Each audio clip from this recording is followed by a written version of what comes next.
Yaorana les amis entrepreneurs. À force d'accompagner les entreprises et de travailler sur leur développement commercial, j'ai pu observer ce qui fonctionne ou pas. Et ça m'a permis de mettre le doigt sur la plus grosse erreur que tu puisses faire pour ton entreprise. Alors pour bien te la faire comprendre, on va tout de suite prendre un exemple. Imagine que tu es en vacances dans une ville touristique et c'est l'heure de manger. Tu as autour de toi des dizaines de restos. Tu as déjà un petit creux qui est renforcé par les odeurs de cuisine que tu sens en passant, donc il est vraiment temps de sélectionner le resto qui t'en mettra plein les papilles. Mais au moment de choisir, tu es face à un problème. Quel est le meilleur resto parmi tout cela ? Eh bien souvent, tu vas être déçu. Pas la peine de scruter les cartes pendant des heures, parce qu'au final, tu vas te rendre compte qu'ils se ressemblent presque tous. Alors c'est sûr, il y a quelques variantes au niveau du prix ou des plats proposés, mais dans l'ensemble, il n'y en a aucun qui sorte vraiment du lot. Dans une ville touristique, ça ne leur pose pas vraiment de problème, puisqu'ils misent surtout sur la clientèle de passage, donc le tout c'est de réussir à attirer une partie des touristes qui se baladent devant le resto. Et toi, tu ne sais pas forcément ce qui te fait rentrer dans un resto plutôt qu'un autre, mais de toute façon c'est pas très important, puisque que tu sois enchanté par ce que tu vas manger ou pas, tu ne reviendras sans doute jamais. Alors maintenant, au lieu de réfléchir comme un touriste qui était juste en quête d'un resto pour ce midi, on va se placer en tant que professionnel. Est-ce que tu as vraiment envie que tes clients te choisissent quasiment au hasard et ne retiennent de ton entreprise presque rien de bien marquant ? Parce que le problème de ces restos, mais aussi de beaucoup d'entreprises, c'est de faire comme les autres. Beaucoup se lancent dans le business en copiant ce qui marche chez les autres. Mais si c'est pour faire la même chose que tout le monde dans ton secteur, quelle est l'utilité ? En plus, le risque, c'est de finir par faire moins bien. À côté de ça, peu importe le lieu, ou que ce soit la crise ou pas, il y a toujours des boutiques ou des entreprises qui, elles, vont cartonner, alors que d'autres juste à côté ont du mal et galèrent, ne serait-ce que pour survivre. Alors quel est leur secret ? Eh bien, ils ont tout simplement compris l'importance de se démarquer, de sortir du moule pour offrir à leur marché quelque chose d'unique, que les gens ne vont pas retrouver ailleurs. Alors bien sûr, la qualité de ce que tu vends a de l'importance, mais ce qui fait vraiment la différence dans la réussite entre deux entreprises, eh bien c'est d'être conscient et de mettre en avant quelque chose qui se remarque aux yeux des clients. Alors maintenant, tu te demandes peut-être comment faire ?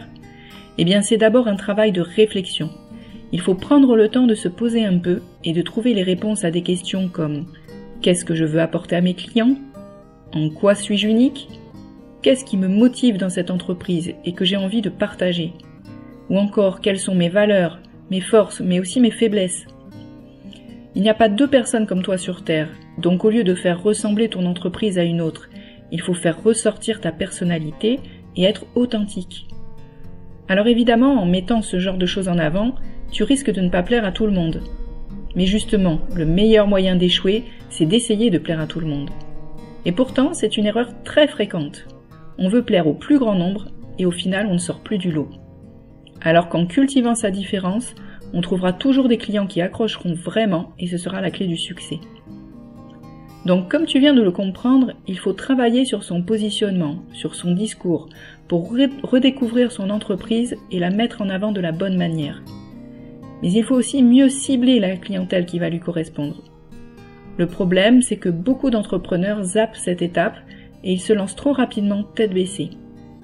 La bonne nouvelle, c'est qu'il n'est jamais trop tard pour se remettre en question et repartir du bon pied.